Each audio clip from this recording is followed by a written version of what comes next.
उपस्थित सर्व भाविक आणि सज्जन, सर्व समर्थ सेवेकरी, राज्याच्या, देशाच्या, विदेशाच्या सीमारेषा ओलांडून बरेच जण स्वामींच्या चरणावर नतमस्तक होण्यासाठी, त्यांचा आशीर्वाद घेण्यासाठी, पुढील कार्यासाठी, देशहित, राष्ट्रहित जपण्यासाठी होऊ घातलेल्या उपक्रमांचा सर्वांना सांगोवा पाठवण्यासाठी आपण सर्वजण या ठिकाणी उपस्थित झालात. गेल्या काही तासांपासून आपण या सेवेमध्ये पारायण आहात. सकाळी भोपाळीनंतर आपण सामुदायिकरित्या स्वामी चरित्र सारामृताचं पारायण केलेलं आहे. आज गुरुवार आहे. तदनंतर आपण आपल्या वैयक्तिक समस्या पेपरवर आमच्यापर्यंत पाठवल्या, त्यालाही लिखित स्वरूपात उत्तरं दिलेली आहे. तदनंतर आपण आत्ता स्वामींची आरती गायन केलेली आहे. आरती करणं म्हणजे आर्ततेनं केलेली सेवा त्यांच्या चरणावर रुजू करणं, त्याला आरती म्हणतात. जगात, देशात, राज्यामध्ये सकाळी 8 वाजता भोपाळी होते. गावोगावी असंख्य मुमुक्षित आणि भाविक त्या भोपाळीला हजेरी लावतात. 10:30 वाजता आरती नैवेद्य होतो. सकाळपेक्षाही 10:30 वाजता जास्त उपस्थिती भाविकांची असते आणि संध्याकाळी 6:30ला मात्र नेहमीपेक्षा दुपटीनं गर्दी असंख्य भाविक आणि सेवेकऱ्यांची असते. हा क्रम आपला प्रदीर्घ कालापासून शतकानुशतक तो थांबलेला नाही, थांबत नाही. हे वटवृक्ष असंख्य मुळ्यांनी वाढत आहे आणि या केंद्राचं रूपांतर आज जगाच्या पाठीवर वटवृक्षात झालेलं आहे. हे आपणा सर्वांना विदित आहे. म्हणून दिव्यानं दिवा, ज्योतीनं ज्योत लावून जगातील आणि देशातील आर्त, पीडित, मुमुक्षित आणि दुःखित यांना स्वामी महाराज समजून सांगणं, त्यांची दुःखमुक्त करणं, त्यांना योग्य दिशा, योग्य मार्ग सांगणं, मनातील द्वैत घालवणं, त्यांना कुलधर्म, कुलाचार समजून सांगणं, गोत्र समजून सांगणं, नव्या पिढ्यांना आपली देवी खंडोबा माहीत नाही ती माहिती करून देणं. आणि हे काम हिंदवी स्वराज्याचे संस्थापक छत्रपती शिवाजीराजांनी या संस्कृतीवर, या देशावर आणि आपल्यावर अगणित उपकार केलेले आहेत की ते आपण फेडू शकत नाही. एवढे प्रचंड उपकार शिवरायांनी या महाराष्ट्रावर, या देशावर केलेले आहेत. म्हणून त्यांनी घालून दिलेली आचारसंहितेची संस्कृती आपल्या क्षात्रधर्मातून दिलेली आहे. इथे काही भाग्यवंतांकडे क्षात्रधर्म ग्रंथ आहेत. त्यांनी हात वरती करावा आणि ज्यांना देवी, खंडोबा, गोत्र माहीत नाही, त्या छत्रपतींच्या ग्रंथामध्ये मुख्य 96 कुळं आहेत आणि उपकुळं 7000 आहेत. 7000पैकी आपलं कोणतं कुळ आहे ते त्यात शोधून पटकन आपणाला ती कुलदेवता, तो खंडोबा, ते गोत्र आपणाला त्वरित माहिती होतं. एवढे अनंत उपकार छत्रपतींनी आपल्यावर केलेले आहेत. म्हणून त्यांचा जीवनादर्श आपल्यात असावा, नवीन पिढ्यांमध्ये असावा, नवे शिक्षण क्रमात सुद्धा असावा. आजपर्यंत शिक्षण खात्यानं काय केलं, 4थी 5वीपर्यंतच फक्त छत्रपती मुद्रणात आणले, एवढ्यावर चालणार नाही. इयत्ता पहिलीपासून तर 12वीपर्यंत, 12वीपासून PhD पर्यंत शिक्षण खात्यानं छत्रपती यात आणल्याशिवाय ही संस्कृती ठिकाणावर येणार नाही. म्हणून त्यासाठी छत्रपतींचे जीवनादर्श आपणाला नव्या पिढ्यांमध्ये मांडणं क्रमप्राप्त आहे. त्यासाठी या कार्यानं एक सेवेकऱ्यांचं ग्राम अभियान जगात, देशात, राज्यात आणि गावात उभारलेलं आहे. पैकी आज मूल्य शिक्षणात काम करणारे गुरुजन प्रतिनिधी आलेले आहेत. मूल्य शिक्षणात काम करणारे, शिशुसंस्कारात काम करणारे गुरुजन भगिनी प्रतिनिधी आणि पुरुष प्रतिनिधी आलेले आहेत. त्यांनी आपला परिचय देऊन पुढील महिन्यात शाळा भरतायत. आपण सगळी कामं बाजूला ठेवा, पहिलं एक काम करा, पालक शिक्षकांनी. ही आजची नवी पिढी श्रावणबाळ आणि पुंडलिक बनवा. अभ्यासाचं झोपाटणं त्यांच्या मागे कमी लावा. कमी मार्क्स मिळाले तरी चालतील, नापास झाले तरी चालतील, परंतु ते श्रावणबाळ म्हणून आणि पुंडलिक म्हणून सांभाळले तरच तुमचं वार्धक्य सुखात तथा अबाधित राहील. अन्यथा जगामध्ये, देशामध्ये मोठ्या प्रमाणात, खूप मोठ्या प्रमाणात पालक कुठे गेलेत? वृद्धाश्रमात त्यांनी पाठवलेले आहेत. म्हणून वृद्धाश्रममुक्त भारत करायचा असेल तर आपणाला ते फक्त पुंडलिक श्रावणबाळ करू शकतात. आणि कदाचित पालकांना हे आवडेल. तुमचं आज्ञा पालन करणारी नवी पिढी आणि संगोपन करणारी नवी पिढी, त्यालाच संस्कृती म्हणतात. म्हणून संस्कार केले तर संस्कृती टिकेन, संस्कृती टिकली तर धर्म टिकेन, आणि धर्म टिकला तर राष्ट्र टिकेन. म्हणून पहिलं प्राधान्य या कार्यानं देशाला दिलेलं आहे, दुसरं प्राधान्य धर्माला दिलेलं आहे, तिसरं प्राधान्य स्वतःला दिलेलं आहे. हे आपल्याला पटतं का बघा.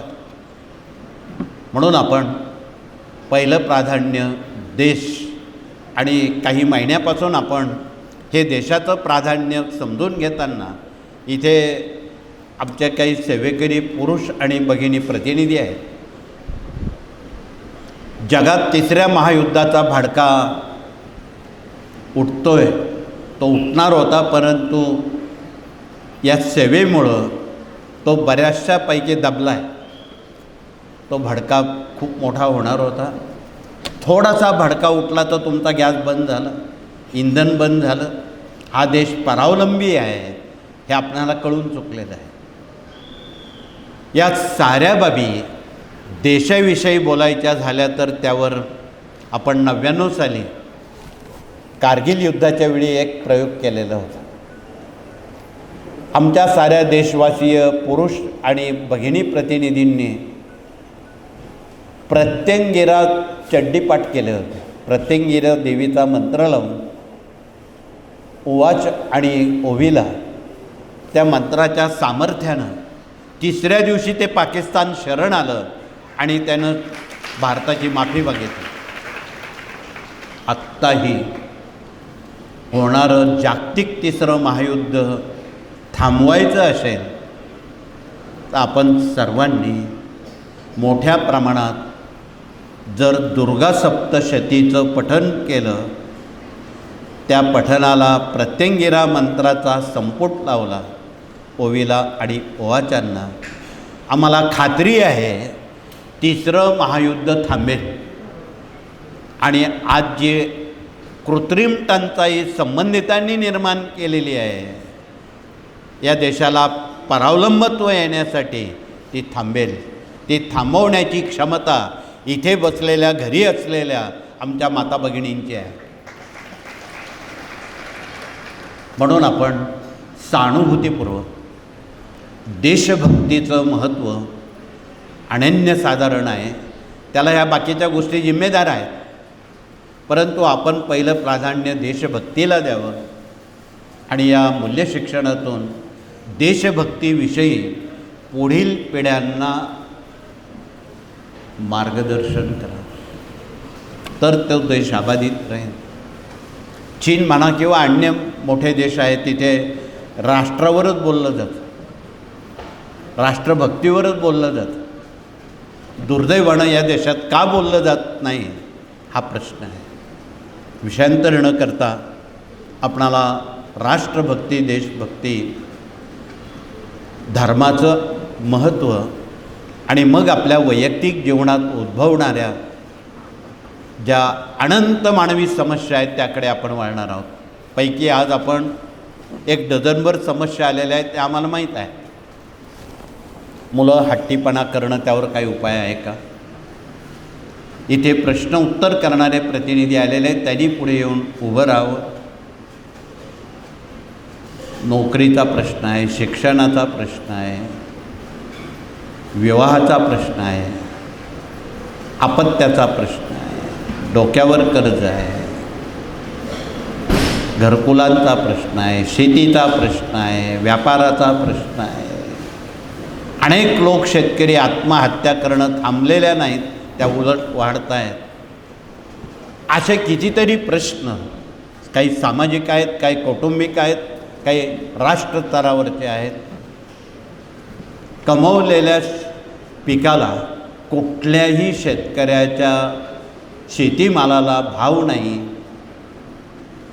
हा ज्वलंत प्रश्न आहे आणि त्यामुळं आत्महत्या वाढत आहेत.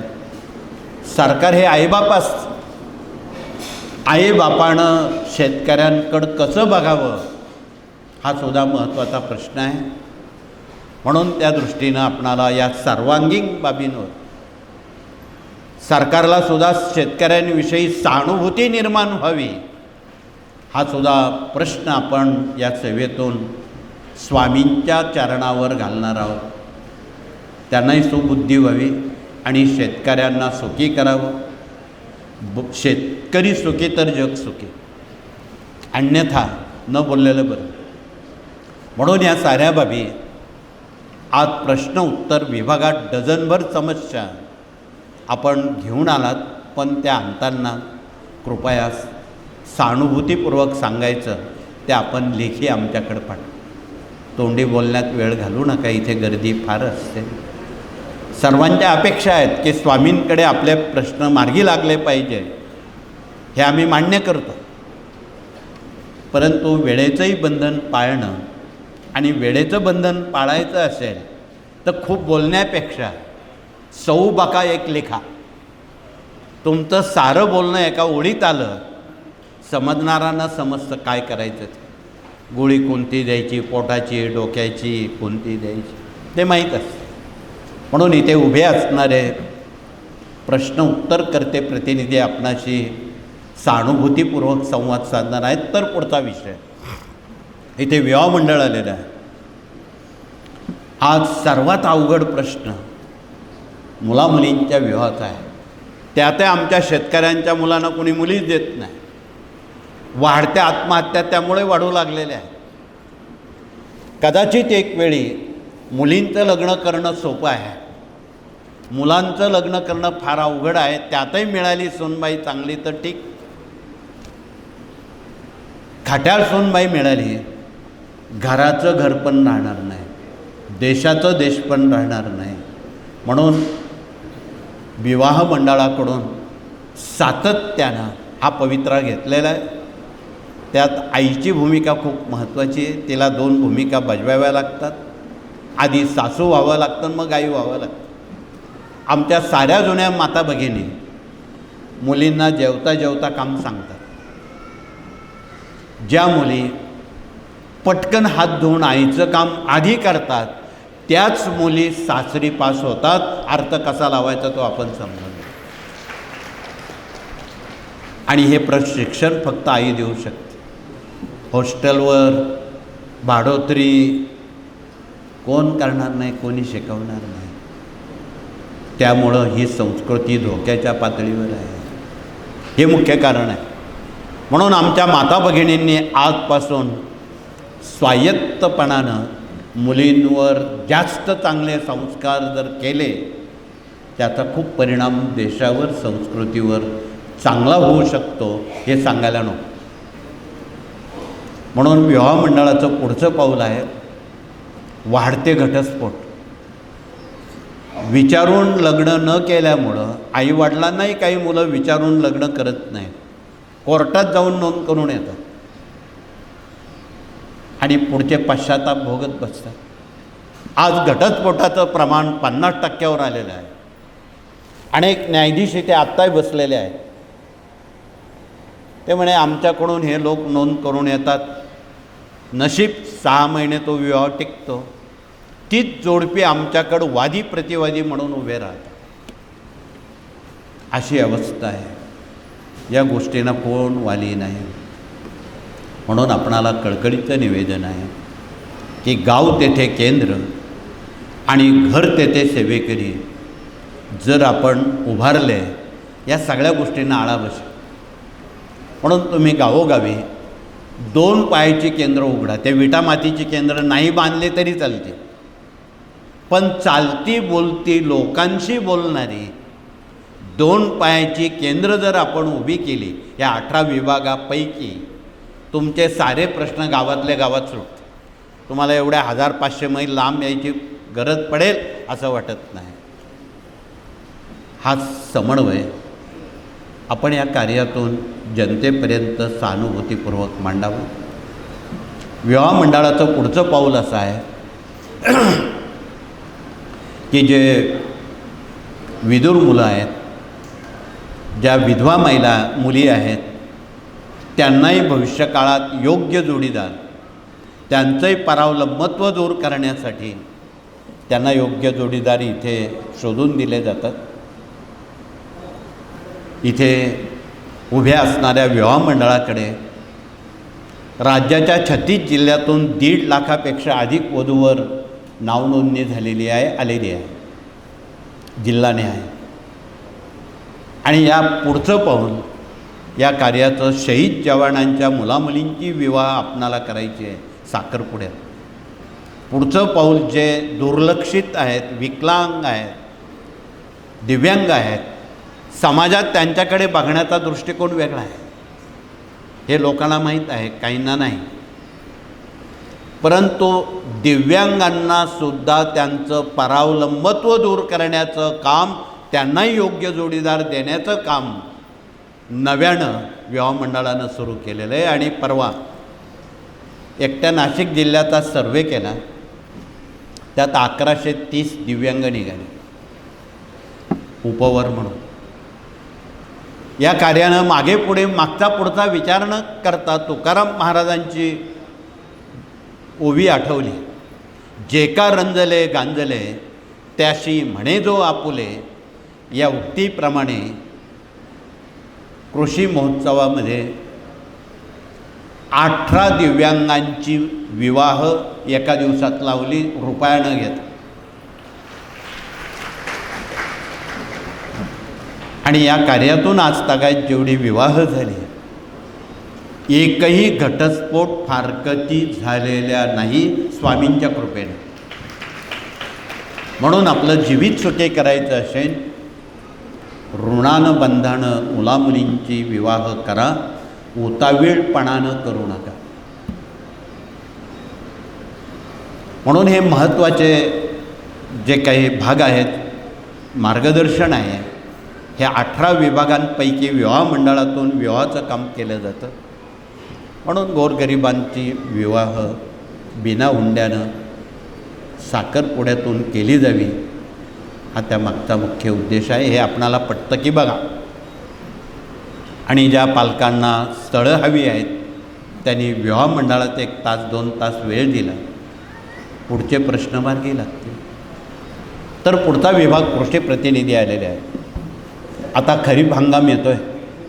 अधिक महिन्यामुळं पाऊस कदाचित कमी आणि उशिरा पडणार आहे.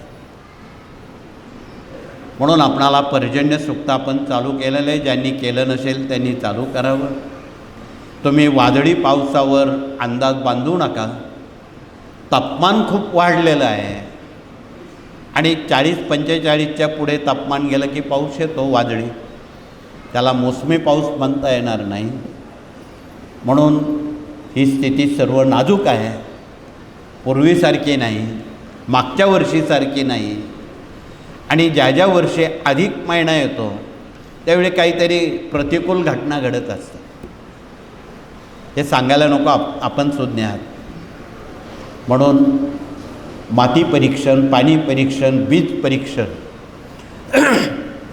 हे कृषी गीतेत दिलेलं आहे. तथापि या कृषी गीतेचे जर आपण पानं चालली तर आपणाला पुढील पिढ्यांना शेतीविषयी आवड निर्माण होईल. आज जुनीच माणसं शेती करतात, नवी पिढी शेतीकडे ढुंकून बघत नाही. शेतीचे 12 वाजण्याची वेळ आलेली आहे, त्यातही सरकार या असं काम करतं आहे. शेतीमालाला भाव नाही. आत्महत्येशिवाय शेतकऱ्यांना आता दुसरा पर्यायच राहिला नाही. हे लपवता येत नाही. त्याच्या कुठल्याच शेतीमालाला भाव नाही. म्हणून शेतीकडे बघताना शेतकऱ्यांना सावरणं, त्यांना मनोबल वाढवणं, त्यांना धीर देणं, त्यांच्या मुलाबाळांची विवाह वेळेत आपण सहानुभूतीपूर्वक हुंडा न घेता करणं एक सामाजिक कामं आहे. म्हणून ही सारी कामं आपणाला विवाह मंडळातून जनतेपर्यंत पोचवायची आहेत, कृषी विभागातून पोचवायचे आहेत. तर पुढचा विभाग इथे डॉक्टर लोक आलेले आहेत. त्यांनी पुढे येऊन आपला परिचय देऊन इथे खूप आशेनं असाध्य आजाराला घेऊन काही रुग्ण आलेले आहेत. कॅन्सरसारखे रुग्ण या औषधानं लवकर बरे होतात. हा काही दवाखाना नाही, परंतु स्वामींवर असणारा हा विश्वास काय काम करतो ही त्याची अनुभूती आहे. म्हणून संतश्रेष्ठ तुकाराम महाराजांनी वृक्षवल्लरी आम्हा सोयरे बा वंचरे या वनस्पतीशास्त्रांचं खूप महत्त्व आहे. आणि आतापर्यंत गेल्या 2 दशकामध्ये लाखो कॅन्सर रुग्ण या दाव्यानं बरे केलेले आहेत. लाखो. चर्चा नाही किंवा प्रसिद्धी नाही. त्यामध्ये हा सप्तरंगी काढा आणि वनस्पती आहे. ज्यांना ब्लड कॅन्सर किंवा घशाचा कॅन्सर आहे त्यांच्यासाठी हे रानभेंडी आहे. ज्यांच्या शरीरात पोटात कुठेही गाठ आहे त्यांच्यासाठी वेखंड आहे. शस्त्रक्रिया टाळून, केमो टाळून, बिना केमो, बिना वेदना हा दवा आपली वाट बघतो आहे. तथापि औषधही कडू तुरट आहे. एवढंच ते डोळे झाकून घ्यावं लागतं. म्हणून अधिक माहिती आपण आजीबाईचा बटवा तथा घरगुती आयुर्वेद ग्रंथ त्याची जर पानं चाळली तर आपणाला ग्रंथ वाचले तर संत समजतील, संत समजले तर भगवंत कळेल, आणि भगवंत कळला तर जीवित सुखी होईल. म्हणून आपणाला या बाबीकडे सहानुभूतीपूर्वक जनतेला विश्वासानं हे सगळं मार्गदर्शन करायचं आहे या 18 विभागातून. तर पुढचा विभाग या ठिकाणी वास्तुतज्ञ प्रतिनिधी, इंजिनियर, आर्किटेक्ट आलेले आहेत. समाजात जे महत्त्वाचे स्तंभ आहेत त्यांच्या ज्ञानाचा आपण उपयोग करून घ्या. इथे गुरुजनांकडे मूल्यशिक्षण आहे, डॉक्टरांकडे आरोग्य आहे, इंजिनियर वास्तूचं काम आहे, आणि सोबत इथे न्यायाधीश आणि कायदेशीर सल्लागार वकील आलेले आहेत, त्यांच्याकडे कानूनचं काम आहे. समाजातले जे महत्त्वाचे स्तंभ आहेत त्यांच्या ज्ञानाचा वापर जनतेपर्यंत आपणाला विनामूल्य करायचा आहे. म्हणून वास्तूत असणाऱ्या ज्या काही घडामोडी दोष आहेत, इथे बसणाऱ्या सर्वांच्याच घरात थोडेफार दोष आहेत. आणि खरा श्रीमंत कोणाला म्हणतात? ज्याला डोकं टेकल्याबरोबर 5-6 घंटे झोप येते तो खरा श्रीमंत आहे. आणि इथे बसलेले सर्वजण आज श्रीमंत आलेले आहेत, त्यात कोणी अपवाद नाही. ज्यांना झोप येते 6 घंटे ते खरे श्रीमंत आहेत. आणि अनामिक जे तुम्ही ज्यांना श्रीमंत म्हणता अब्जपतींना, त्यांना झोपेच्या गोळ्या खाऊन झोपा येत नाही, ते श्रीमंत नाहीत. अर्थ कसा लावायचा तो आपण ठरवू. म्हणून आपण माणुसकीची श्रीमंती या संस्कृतीतून जनतेपर्यंत पोचवणं याला शास्त्र म्हणतात. म्हणून आपण हे शास्त्र डोळस बुद्धीनं, पारदर्शक कृतीनं, आग्नेयेचं पाणी, ईशान्येला टॉयलेट, नैऋत्येला प्रवेशद्वार ही धोक्याची घंटा आहे. म्हणून अधिक माहिती ज्ञानदान 1 ते 4 ग्रंथाची पानं चाळली आणि बंद पडलेली घड्याळं, फुटलेली भांडी, तुटलेल्या चपला, फाटलेले कपडे, घरात कुठेही काळा दगड किचनला किंवा अन्यत्र वापरलेला असेल अशा व्यक्तींनी हात वरती करावे. किचनला काळा दगड, त्यावर सोपा उपाय आहे, बिना खर्चिक उपाय आहे. अधिक माहिती आमचे उभे असणारे प्रतिनिधी आपणाशी संबोधित करते. परंतु ज्या घरात काळा दगड लावलेला आहे तिथे आजारपण आणि डोक्यावर कर्ज हे अटळ आहे. म्हणून त्याला आपण पिवळा किंवा पांढरा ऑइल पेंट मारला, काही दिवसात त्याच्यात चांगल्या अनुभूती आपणाला मिळते, 8 दिवसात. म्हणून आपण या सगळ्या बाबी कृपया समजून घ्याव्यात. पुढचा विभाग या ठिकाणी कायदेशीर सल्लागार म्हणून आमचे वकील न्यायमूर्ती आलेले आहेत. त्यांनी पटकन परिचय करून दर महिन्याला 2 महिन्याला इच्छुकांना एकत्र आणून कोर्टाची वारी बंद करावी आणि लोकन्यायालयं भरून साऱ्या जुन्या केसेसचा एका तारखेमध्ये निपटारा करून परत कोर्टाची पायरी चढू नये असं मार्गदर्शन करावं. म्हणून शहाण्यानं कोर्टाची पायरी चढू नये ही म्हण खोटी नाही. या साऱ्या बाबी अत्यंत सहानुभूतीपूर्वक आपण या विचारांची देवाणघेवाण करावी हे अत्यंत कळकळीनं सांगणं आहे. म्हणून आपण आपला थोडासा समयदान, आपलं वेळेचं दान दिल्याशिवाय हे कळणार नाही. आम्ही आमच्याकडं तुमच्याकडं आम्ही काही दान मागत नाही, मागणार नाही, पण एकच दान मागतो ते म्हणजे समयदान. तुमचा वेळ स्वामी कार्याला द्या, हे फार मोठं दान आहे. अनेक लोक रक्तदान देतात, अवयवदान देतात, अन्नदान देतात, द्रव्यदान देतात, सगळे दानं देतात.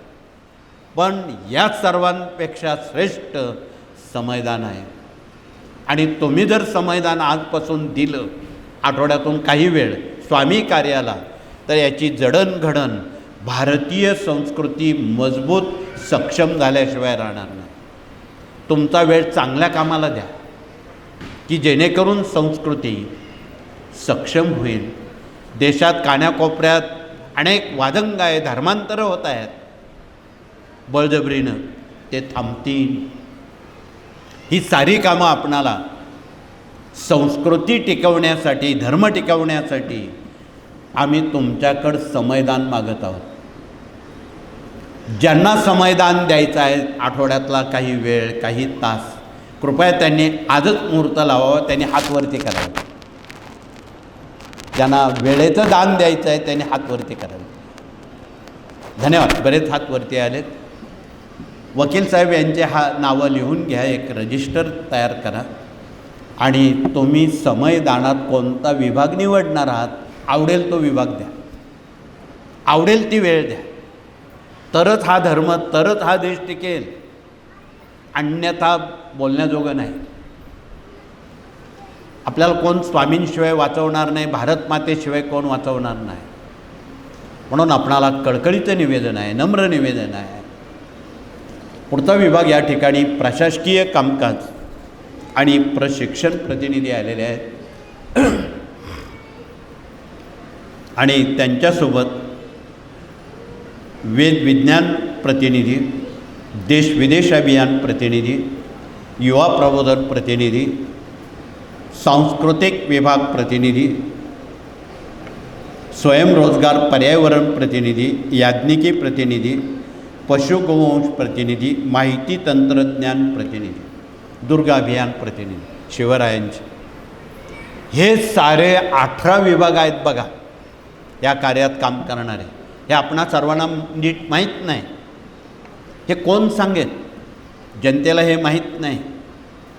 आणि हे 18 विभाग जर जनतेपर्यंत पोचले, ते चित्रपटातून कोणी जर चित्रपट निर्माते असतील त्यांना तुम्ही एक विनंती करा की तुम्ही इतर चित्रपट बनवण्यापेक्षा एक सामाजिक चित्रपट असा तयार करा. हे 18 विभाग, त्या डॉक्टरांचं काय काम, शिक्षकांचं काय काम, इंजिनियर लोकांचं काय काम, न्यायदेवतेंचं काय काम, भगिनींचं काय काम, अन्य छत्रपतींच्या दुर्ग अभियानाचं काय काम, हे सारे जनतेपर्यंत जर पोचवले, बाकीचं सांगण्याची गरज पडेल असं मला वाटत नाही. म्हणून या कार्यानं अनेक या सर्व बाबी जनतेसमोर ठेवलेल्या आहेत. त्या आपण सहानुभूतीपूर्वक दिव्यानं दिवा लावून जर सांगितल्या तर निश्चितपणे हे स्वामींचं कार्य तळागाळात जनमानसात सर्वार्थानं पोचवता येईल. वादळ येऊ नये म्हणून हा ते ध्वज दाखवत आहेत. आता वादळाचे दिवस आलेले आहेत. रोहिणी नक्षत्र लागतं आहे. हे 15 दिवस गडगडाट, वादळ, वारा, पाऊस, भूकंप, हे भूकंप यंत्र आहेत. त्याच्या वेदना होऊ नयेत म्हणून ते गावोगावी आपण स्थापन करावं. वादळ येण्याच्या 1 मिनिट आधी वारा सुटल्याबरोबर जर हा ध्वज लावला आणि त्या खाली बसून मारुती स्तोत्र किंवा हनुमान चालिसाचं पठण केलं, मोजून 5 मिनिटात वादळ थांबतं. बघा का थांबतं? मारुती राया हे वायुपुत्र आहेत. वारा फक्त त्यांचंच ऐकतो. हे आपण अनुभव घेऊन बघा. पुढच्या घटना टळते.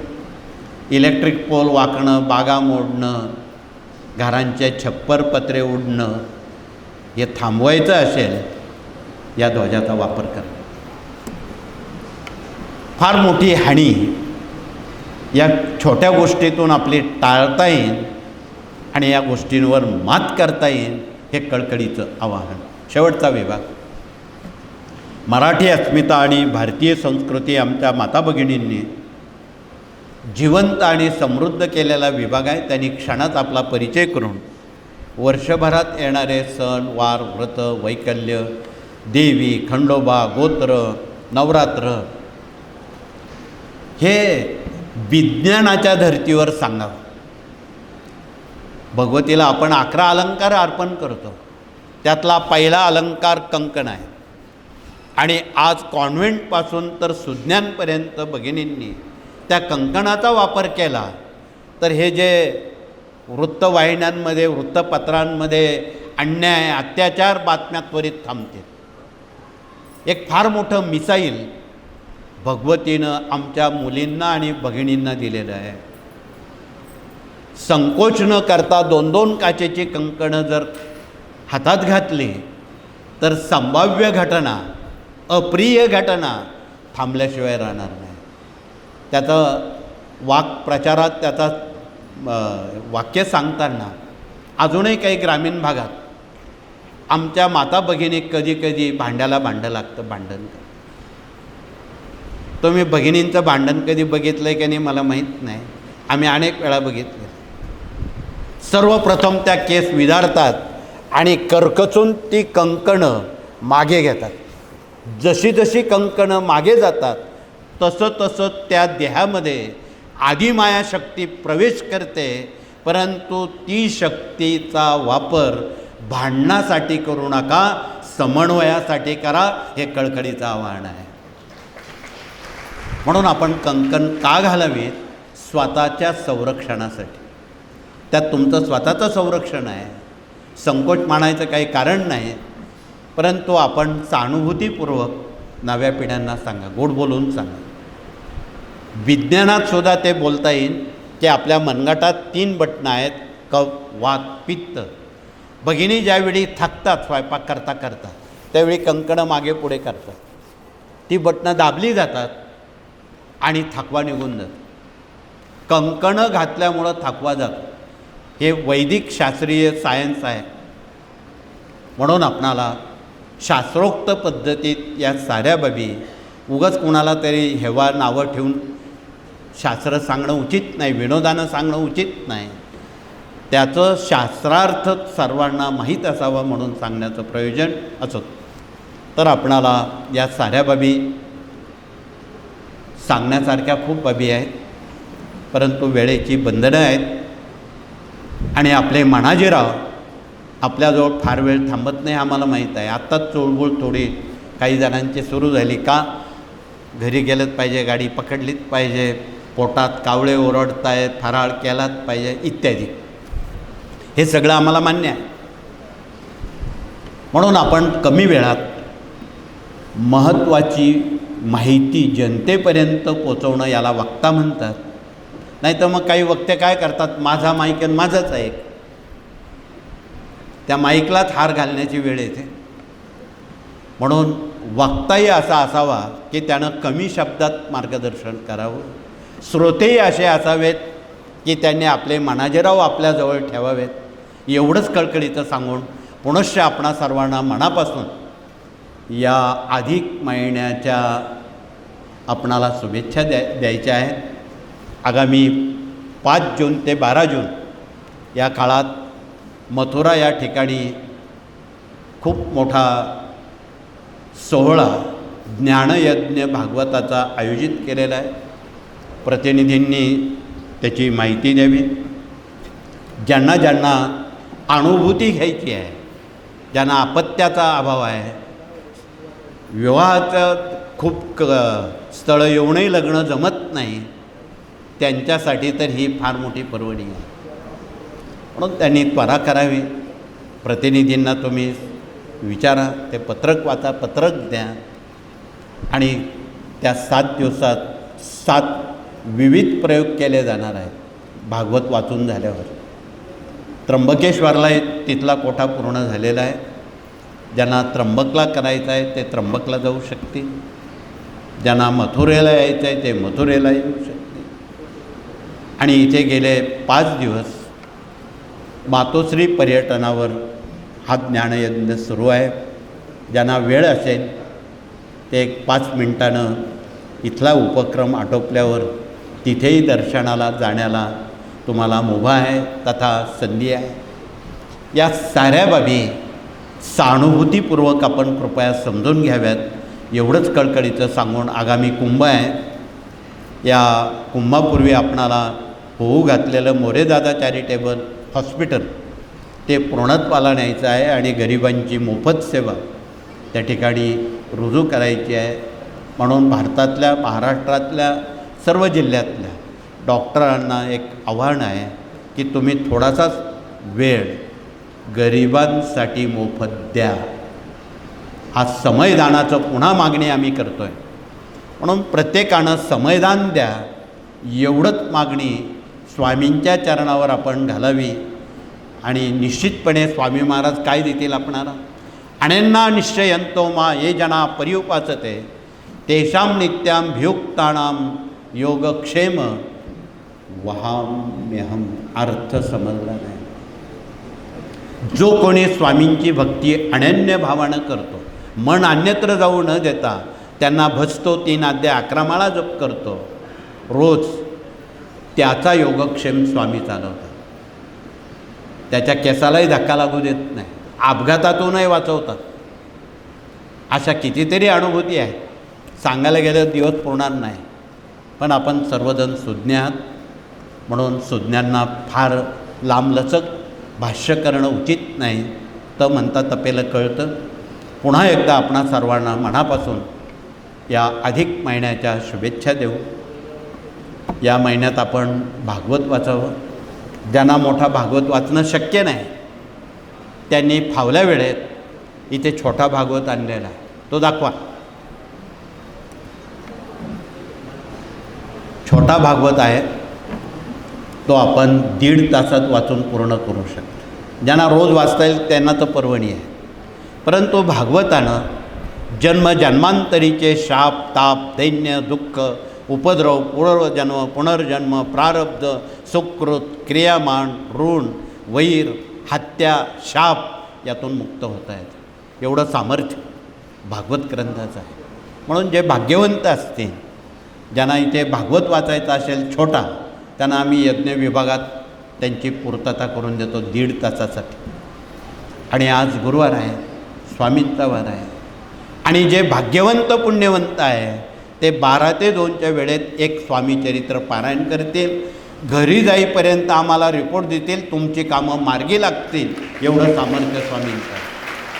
म्हणून वेळेला विराम करून पुनश्च आपणा सर्वांना मनापासून शुभेच्छा देऊन हात जोडून आपण प्रार्थना करू आणि हे सत्र या ठिकाणी थांबू. सर्वप्रथम भगिनी मावणानं औदुंबरात समोरून केवळ वळसा घालून दरबारात येतील, कारण त्या माहेरी आलेल्या आहेत आणि गेल्या 80 वर्षात त्या भगिनींना आम्ही कुठलंही इथे श्रमदानाचं काम करू देत. उत्सवाचे स्वयंपाक असला तरी पुरुष करतात, इथे साफसफाई असले तरी पुरुष करतात.